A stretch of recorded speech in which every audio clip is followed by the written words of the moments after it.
Hello, everyone, and welcome to the Ignorant Intellectual on Media. I'm your host, Scott.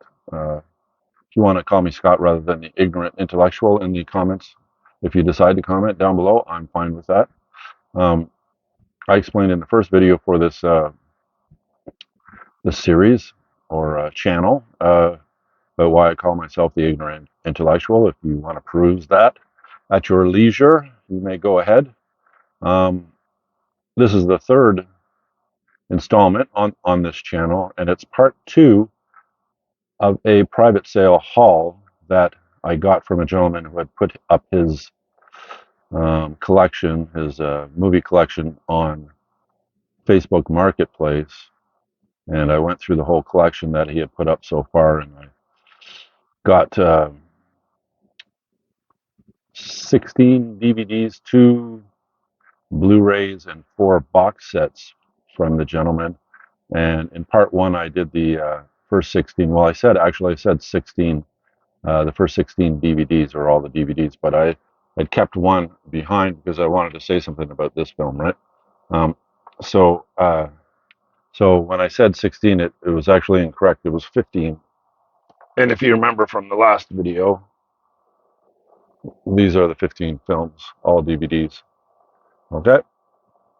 So I figure we'll start with the 16th DVD, and then move to the 2 Blu-rays, and then to the 4 box sets. So the film that I held back from the previous or part one was this film. All right, and it's directed by John Sturges. If you remember John Sturges, he was the guy that did the Magnificent Seven, did The Great Escape, Gunfight at the OK Corral, those films, and he did this one. This one was in 1958, 1958. Okay, and it's actually a snapper case. It's not a regular DVD case, and it's in pretty bad shape actually. But the film is supposed to be very good. And I read the book. It's a Ernest Hemingway book, same title, and the Hemingway book is good. It was more like a novella rather than a novel. It was kind of anyway. So it was a good read. So I figured I would watch the film as well, and then in the future I'm going to be doing like a series of videos where I take the book and I take the movie and I compare the two, and I come to a conclusion on which one is better.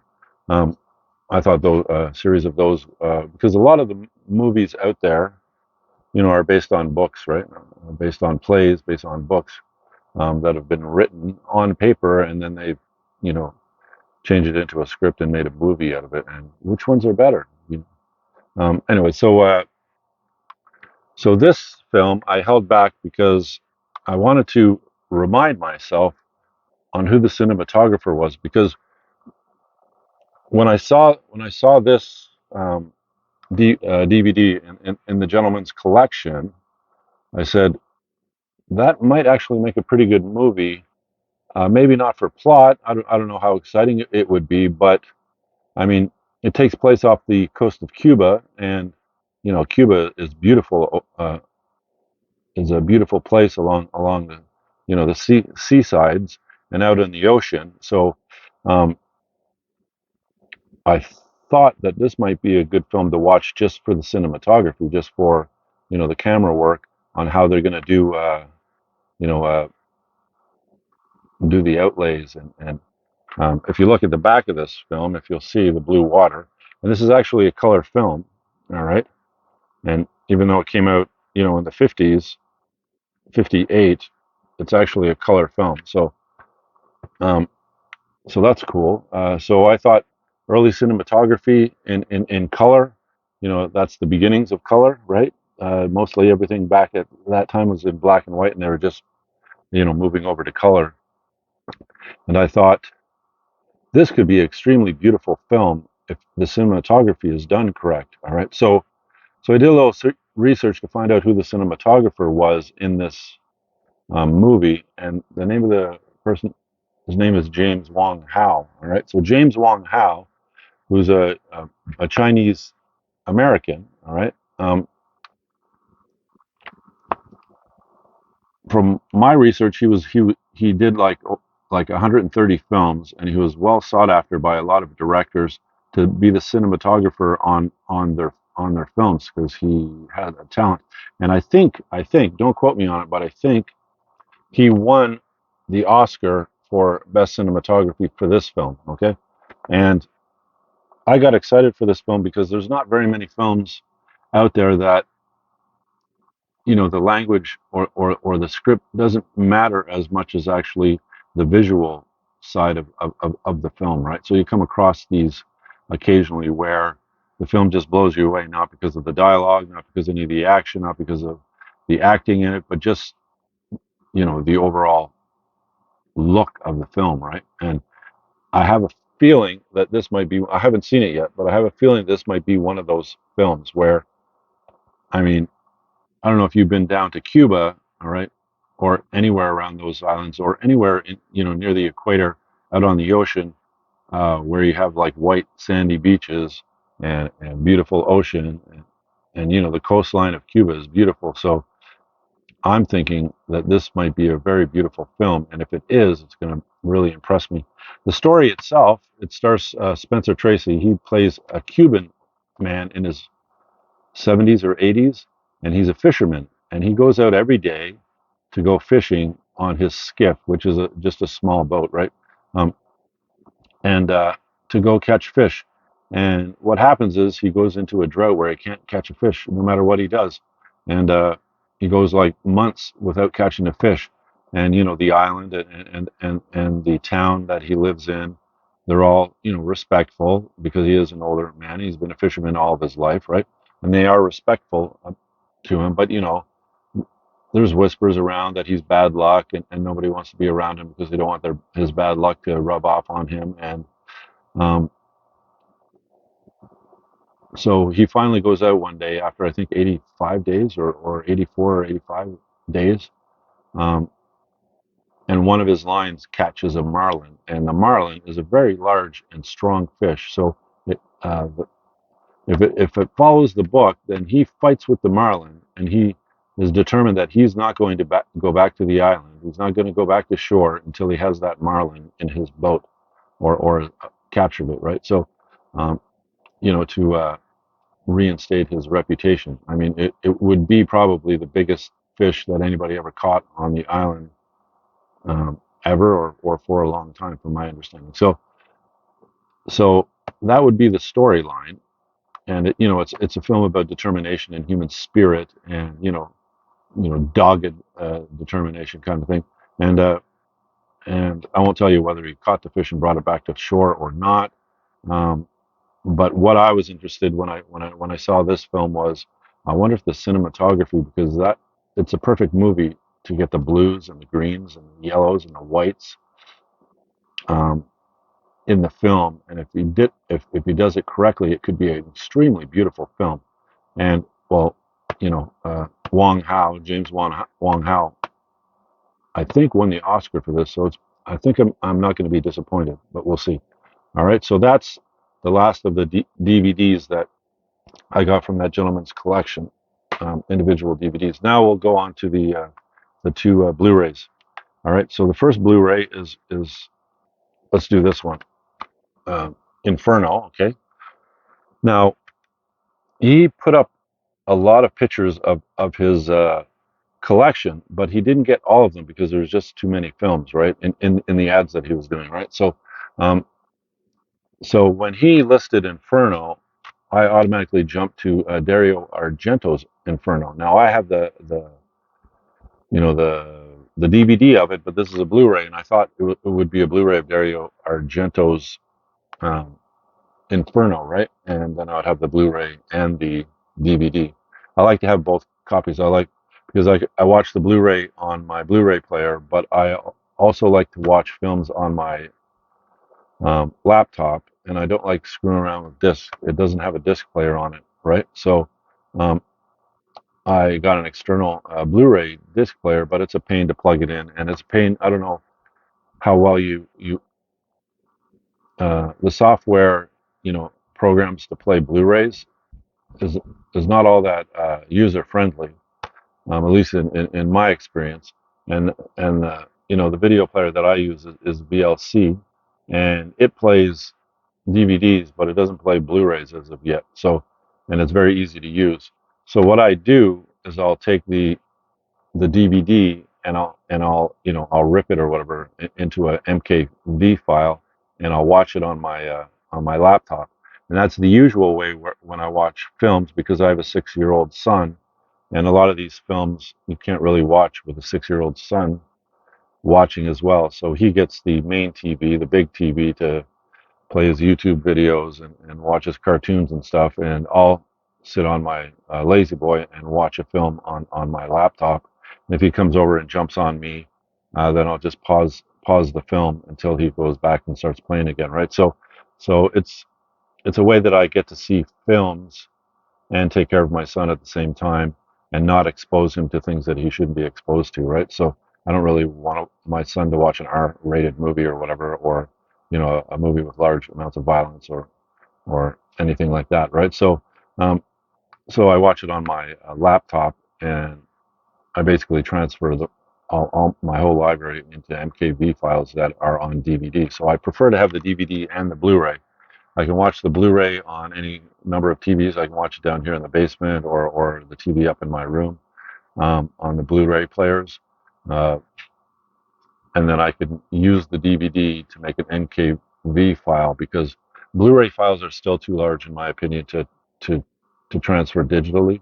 You really need a lot of storage if you have a large library of Blu-rays. You need a lot of storage to hold them, right? So I prefer to store them on DVD, because I have like a 17-inch uh, laptop screen, and the difference between Blu-ray and DVD on that small of a screen is not very significant. So you can get away with watching a DVD rather than a Blu-ray on your laptop without losing very much, detail or whatever, right? So the difference isn't worth the difference of, let's say, maybe 7 gigs to like 30 gigs. You end up running out of a lot of space on your hard drive quite quickly, or hard drives if you have external ones like I do, quite quickly when you start using Blu-rays rather than a DVD. So, anyways, I'm digressing. So I thought the Inferno, when because he didn't put all the pictures up of all of his films, but he did list every one of them. Imagine like listing like between 500 and 1,000 films, listing them all, right? So he did list them all. And when it came to Inferno, I said, "Oh, Dario Argento's Inferno. Uh, I need to get that one because I don't have it on Blu-ray." So I got it and I added it to the list. And when I went over to buy it or whatever, it ended up being this one instead. Now, that's a bit disappointing, but this film is by Ron Howard, and Ron Howard is one of the the one of the directors that I collect, mostly because of two films. All right, so usually when I collect a director, I'll really have to like one of their films. But if I come across two films that I've watched by that director and I thought I was impressed by both, then he becomes one of the directors I collect, and then I'll go out searching for the rest of his films. Right, so Ron Howard ends up being one of those, not for this one or the first one, which was the Da Vinci Code. This is the third one in that franchise. And the second one was Angels and Demons. Now I have both of those.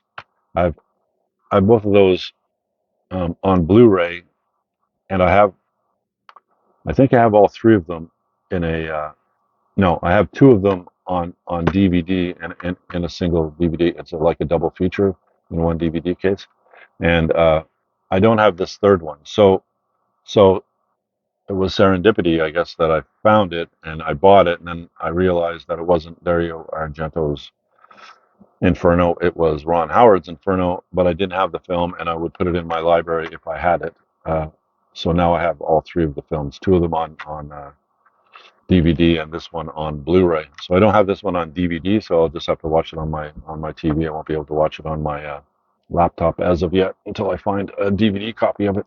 All right, so this is done by like Ron Howard, as I said. Now the two films by Ron Howard that made me a collector of Ron Howard were two films starring, what was the Australian guy there? What's that Australian guy?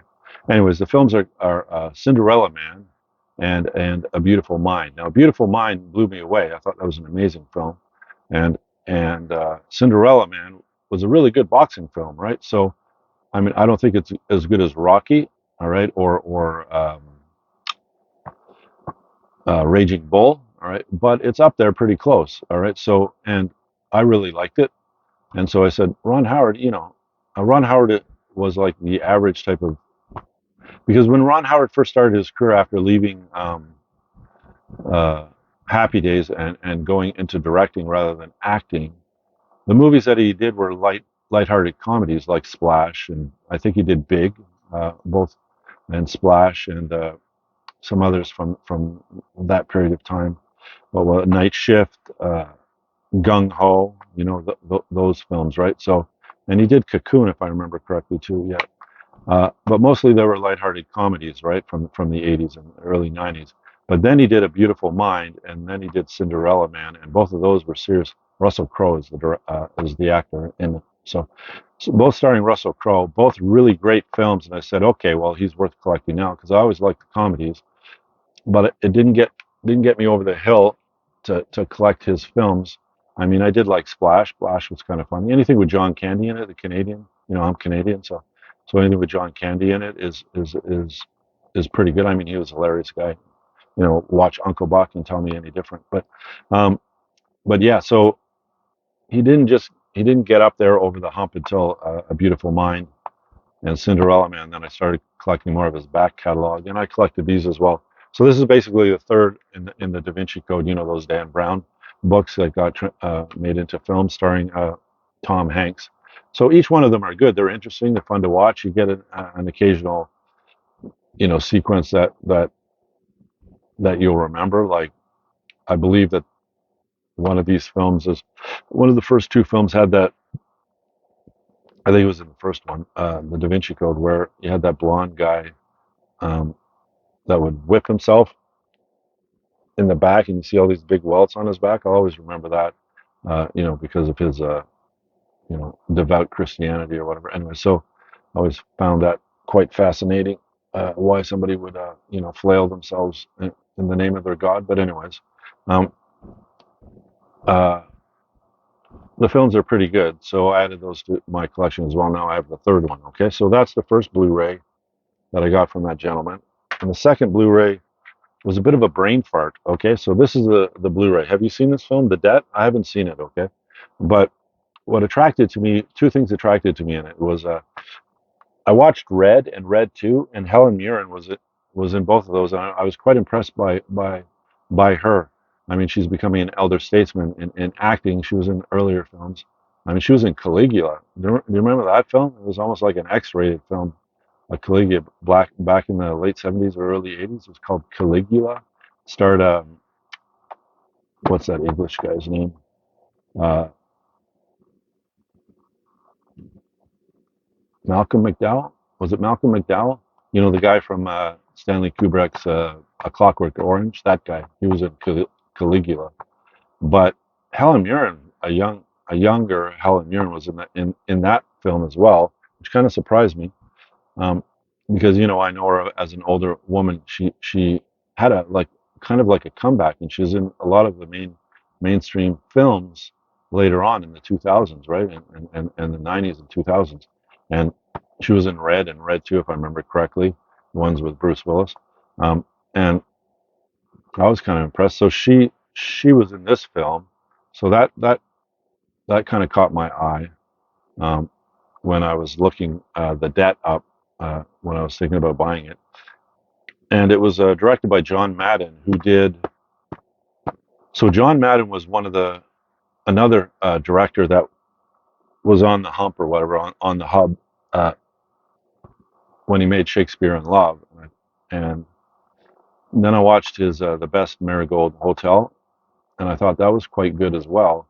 So I said, okay, I'll collect them. So then I picked up the second Marigold Hotel, the second best Marigold Hotel, and some other of his films, um, but not this one. Okay, but then I ended up buying that collection that I was talking about, that 2000 around 2000 films collection from that gentleman, and it like doubled my library, and I had to find space for it. So I had to make some sacrifices in some of the directors that I was collecting, the ones that are kind of on the hump.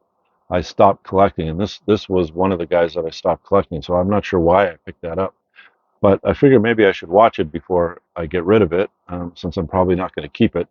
Do you think this was a pretty good film? Is it worth watching, or should I just kind of avoid it and move on to another film and not waste my time if this film isn't very good?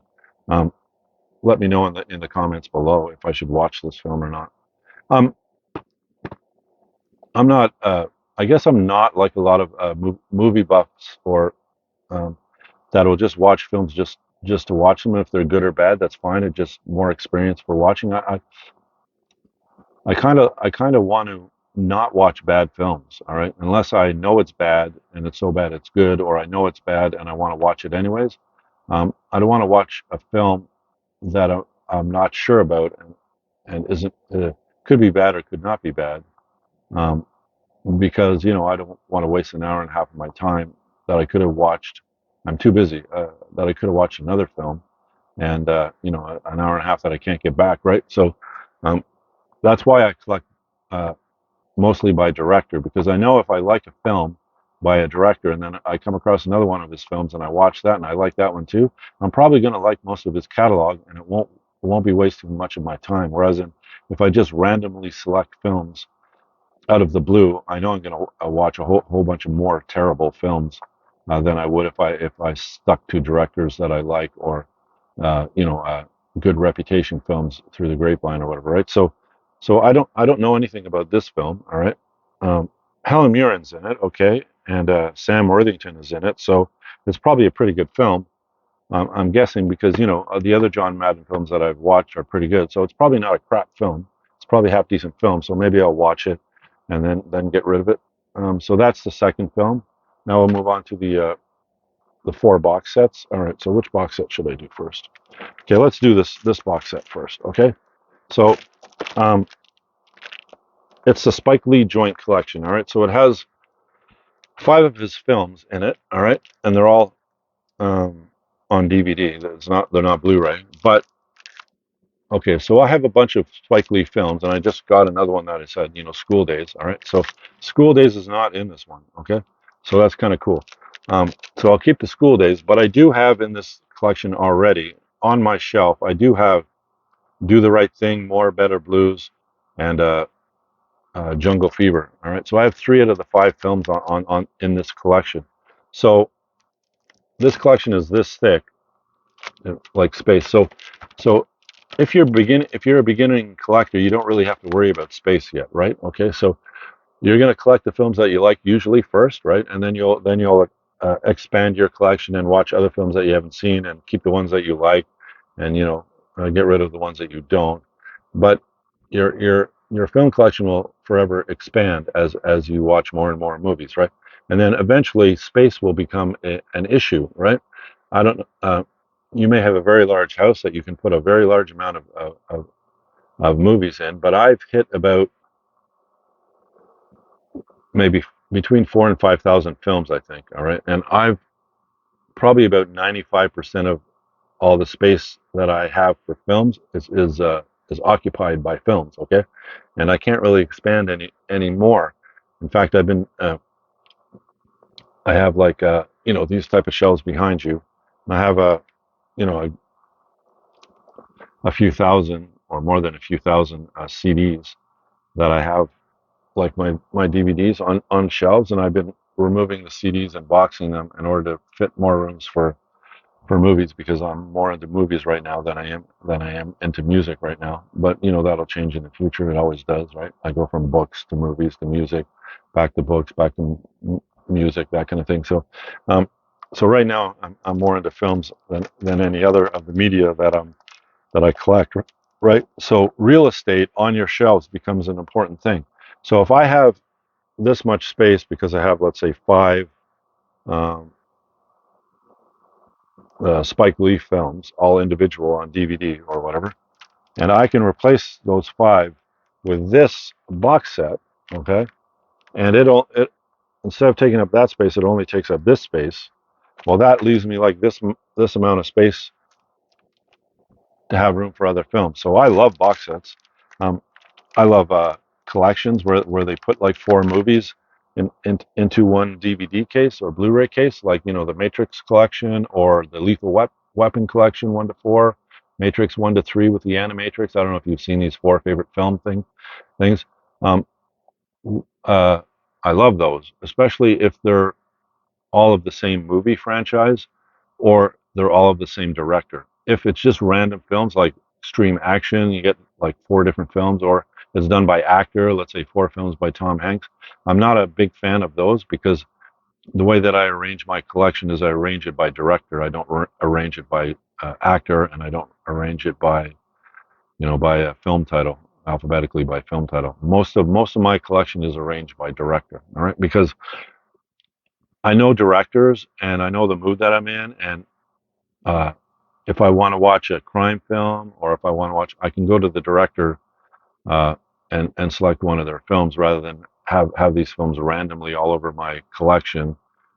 I may want to watch a comedy, so I'll go to the Coen brothers. I may want to watch a more gritty film, so maybe I'll go to Tarantino, that kind of thing. So I want all the directors' films all in one place, and I do it by director, alphabetical order by last name. Okay, so um, most of my collection, I do have films um, that are one-offs. In other words, they're by a director that I don't collect, but they had a really great film. Maybe they only had one great film, or maybe they only had one film that I liked.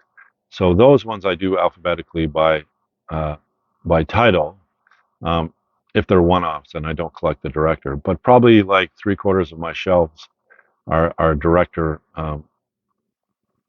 listed or organized, and a third of my shelves are like those one-offs. So anyway, so this will help me because it'll save like twice the space on on my shelf that I can fit more films in, right? So I love these type of things, um, especially if they. This one doesn't. It just says Spike Lee's point, uh, uh, Spike Lee joint collection, right? If they would list the movies on the spine, usually across, that would be great because then when you put it on your shelf, you can see all the movies there. You don't have to pull it out to read the back to see which movies. But this film has Clockers, it has Jungle Fever, it has Do the Right Thing, which is Spike Lee's best film, is Do the Right Thing, at least in my opinion. Mo Better Blues, and Crooklyn. All right, so five really good films by Spike Lee, all in one collection, and it's in a plastic bag because I like protecting my media. I'm going to do a video about protecting your media. It's not closed yet because I'm going to bring this upstairs on my laptop, and I'm going to transfer the two films that I don't have in this collection into an MKV file to put on my laptop so I can watch them. So that's why it's not closed. All right, so that's the first uh, box set that I got from the gentleman. This is the second one. All right, and it's the Hangover trilogy. And again, I have this in in one DVD case that has the Hangover 1, 2, and 3. And then I have individual Blu-rays of each of the Hangover films. And I think Todd Phillips is a great uh, you know, comedic director. And these films are awesome, especially the first and the second one. The third one, it kind of dips. I love the second one because that's the one where what's his name gets his tattoo, like Mike Tyson tattoo, and I thought that was friggin' hilarious. All right, and the first one's just a blast, right? Um, it's like a mystery within a comedy, and it's super funny. All right, so some people, it's not their cup of tea, but I really enjoyed this trilogy. So I found this off the guy for $5. Well, I got this one and a second box set off the guy for $20. This one I got off him for $5. And so now I have the trilogy on Blu-ray and on DVD, and it's only two cases instead of like a whole bunch wide. So I saved a lot of space for this one as well. So what do you think of these ones? Did you like them? You like Todd Phillips as a comedic director? I really like them. Some people just don't like this guy for some reason, and then any film that he's in, they kind of avoid like the plague. But um, what's his name? It's hard to pronounce his name. Galifianakis. Haha, don't laugh at me. All right, ignorant intellectual. Right. So, um, anyway, so this includes actually both the unrated version and the theatrical version of the first film. So that's kind of cool. But I'm not huge on extras or there's only really two types of extras that I like on DVDs or Blu-rays or whatever. All the rest I have really no interest in, and that is like a longer than 5 minute or 10 or 15 minute documentary on the film, like like a full length documentary about the film. All right, um, about why the film was great or what's its place in history, that kind of thing, like an educational type of film, documentary on the film. I like those, and I also like the commentaries by either the director, the producer, um, even the writer. All three of them together would be cool, and the main actors in it. Any commentary. You watch the film and listen to the commentary at the same time. I kind of like those as well. Um, but I'm not a big extras guy, so I actually get the thing for the actual film. All the extras are just extras. Um, so I got a trilogy in a smaller case rather than three Blu-rays or whatever. So I saved probably enough space to add two more Blu-rays or whatever, or a couple of DVDs with this. All right, so that's the second box set. Um, the third box set, I'll do this one. Okay, so I collected Criterion films. Do you collect the Criterion films? The gentleman that I bought that 2000 had about 400 Criterions in that collection. All right, so I basically had maybe 30 or 40 before I bought that collection off the gentleman, and now I have almost half. Well, not anymore. They're up to what, like 12 or 1300s? Are they up that high now? Um, but I have a good chunk of the films now, um, because of that guy's collection. And I found this one off the same guy, and I got this for $20, and it's three of them, right? So it's basically um, Bergman's most autobiographical film, and you have a television version of it because he made the film to be on television, and it's like over 300 minutes. All right, and then they cut it down because they decided they were going to put it as a release, and it won like four Oscars, even though they cut it down to like under 2 hours, I think. Um, and and then during the filming of this film, Bergman did a full length documentary about filming this film. So you have the theatrical version, you have the television miniseries version of the film, and you have his the making of documentary, also directed by Bergman. So you have three films in this collection, and the box set is number 261, but the individual films are 262, 263, and 264 in the collection. And it's DVD, it's not Blu-ray. All right, so um, I got this off the gentleman for 20. So this one and this one I got both of them off the gentleman for $20, which is an extremely good deal. Okay, so three Criterion films and five Spike Lee films for $20. Can't do better than that. All right, so this one is also in plastic because I will close it up. They're DVD, so I'm gonna transfer these ones as well. Right, so um, but this film is about a little boy and his sister and his parents, and his father dies, and his mother remarries like a religious guy, like a priest or a minister, um, and he's a super strict guy, and that marriage doesn't work out very good for the kids or for the wife, and it's it's kind of what Bergman went through as a child. Um, so it's the little boy in it is him, and his sister is actually his sister, and he kind of makes the film about his life when he was a boy, and it's supposed to be very good, but it's a very large time commitment if you want to watch it, especially the TV version of this that's like 300 minutes or whatever, like over 4 hours or whatever it is. Um, what is it? It's 312 minutes. The the The theatrical version of it is 188 minutes, so it's almost 3 hours, over 3 hours. 180 minutes is 3 hours, so it's a big commitment to watch it, right? So I'll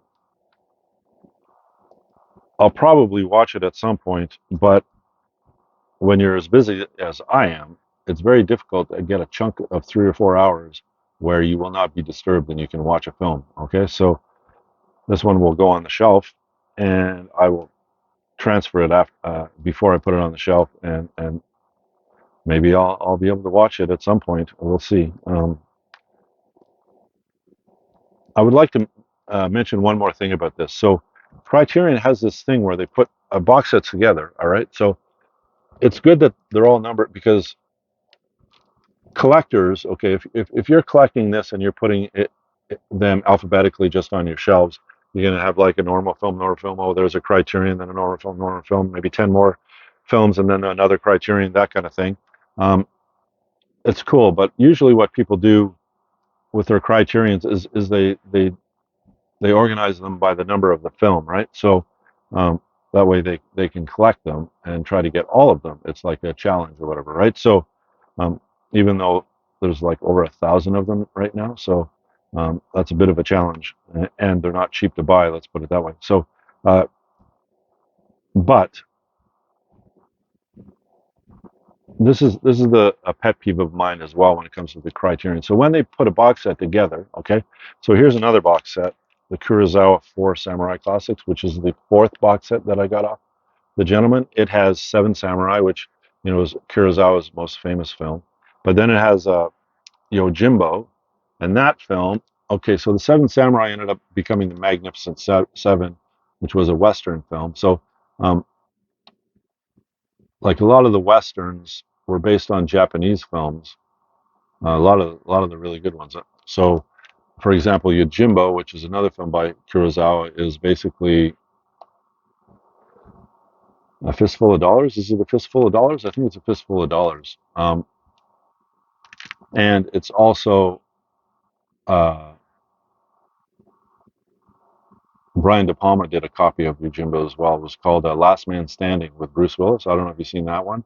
A lot of people panned that film, but I really enjoyed it. Of course, I'm a De Palma fan. I love his work, so I might be a little bit biased in that. But um, so Yojimbo and Sanjuro and The Hidden Fortress. So four samurai films by Kurosawa, who's like you know unarguably the greatest Japanese director of all time. So, but these films are numbered two. All right, they're numbered two in the Criterion Collection. So this is a box set. So if you buy this box set, the box set isn't even numbered. Okay, so this box set isn't numbered. It doesn't have a number for it. All right, um, and it's numbered two, number 52 and 53, if I remember correctly, and then 116 are the four films. So number two is the Seventh Samurai. Number 52 is Yojimbo. Number 53 is Sanjuro. And then 116 is the Hidden Fortress. All right. So um, now you don't have to buy the box set. You can buy the films individually, and then you put them on your shelf in their in their order. But if you end up buying this box set, um, to avoid buying all the films individually to save money, because obviously the box set is going to be cheaper than buying the four films individually. Um, you're going to have to get rid of the box set, this box part, and take the films out individually, right, and put them in where they go. But the artwork and everything, I think, is different in the box set than it is in the regular films. In fact, I know the first one is different. Um, the other ones I'm not, but they all have a similar, similar aesthetic because it's in with the box set. So, um, so you're going to keep it in the box set. So, what it really forces you to do, if you want to keep, all the, if you want to see the numbers on your shelves, so you want to see 1, 2, 3, 4, 5, 6, 7. What you're going to do is if you're going to have to buy these films twice, or you're going to have to buy them individually and just not buy the box set, right? But then you're going to be spending more money. Okay, so I have number two and number 116 already. I do not have number 52 or 53. So I'm not going to probably not going to buy 52 and 53 since I have it in this collection, and I'll probably take number two out and number 116 out, and I'll probably sell them, right? Because I have them in this collection. Unless number two, which is Seven Samurai, it's a thicker DVD, and it has a lot of extra features that I'm not sure if this one does or not. So I'll have to do a bit of research on it, right? So, um, but so you have a box set that isn't numbered, and now you have a box set of Bergman films, and it does have a number. It has number 261. So now you have a box set of 261, and then on the other side you have three films, 262, 263, and 264. So how are you going to put it on your shelf? Are you going to put it on it so it faces 261, or are you going to put it on it uh, that it faces 262, 263, and 264? Or are you going to like sacrifice a lot of shelf space because there's a lot of box sets like this that the Criterion Collection puts out that has a number that doesn't have um, you know a film for it, right? Okay, and then it has the actual films numbered afterwards.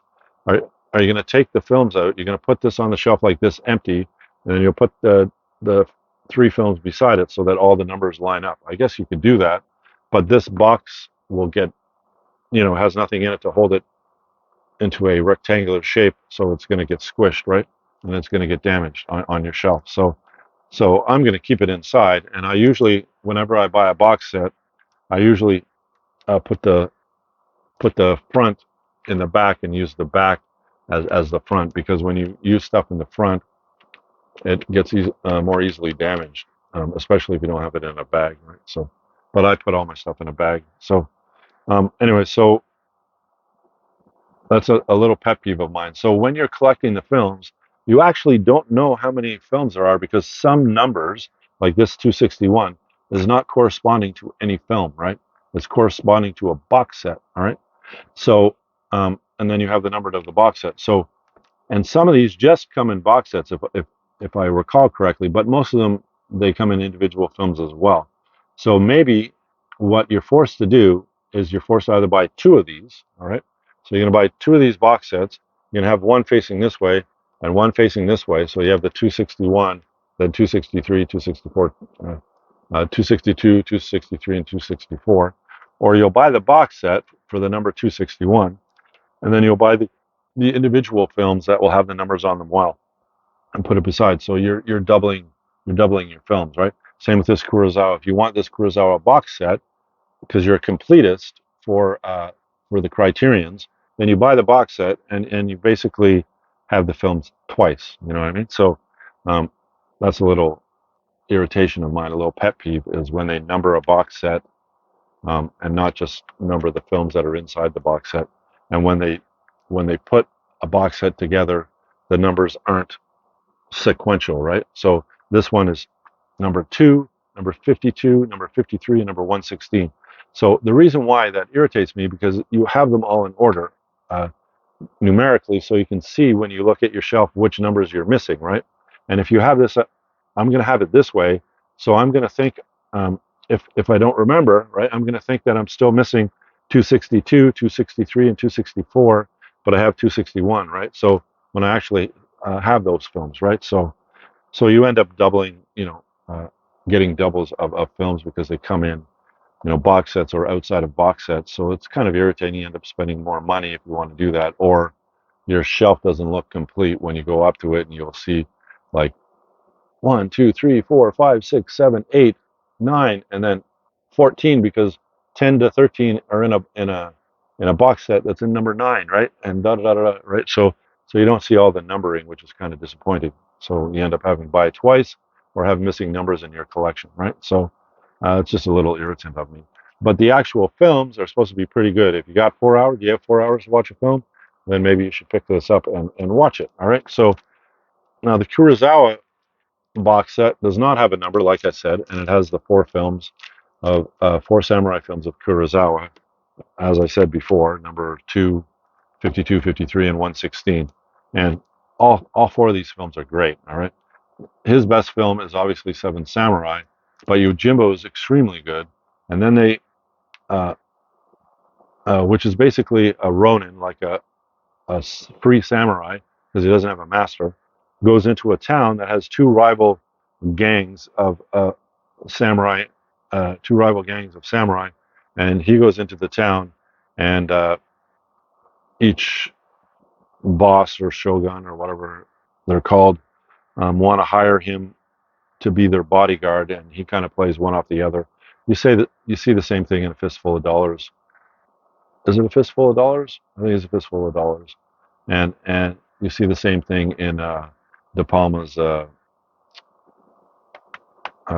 Last Man Standing. All right. So, and I got this off of the gentleman for $15. So I got four of the films for $15. So $15 for this set, um, $20 for these two sets. The two Blu-rays were $2 each, so $4 for the two Blu-rays, and $32 for the 16 um, DVDs. So I gave him, I gave him 35 plus four is 39. Oh, and the Hangover was 5. So 15, 20, 40, 72, 73, 74, 75, 76. $76 I've given the guy for the films in his collection that I've wanted. And that's this film. I hope you like film. Why do I keep calling videos films, right? It's just so confusing for this brain, right? So I'm glad you watched this video. I'm glad you came along for part 2 of this video, and I hope you enjoyed it. And I hope you liked what I showed you. So now you know that Hangover has a Blu-ray trilogy. That's really good. The Criterion Collection has 4 of Kurosawa's films in a box set, and Fanny and Alexander is in a nice DVD box set. And you know that Spike Film has a 5-film collection on DVD.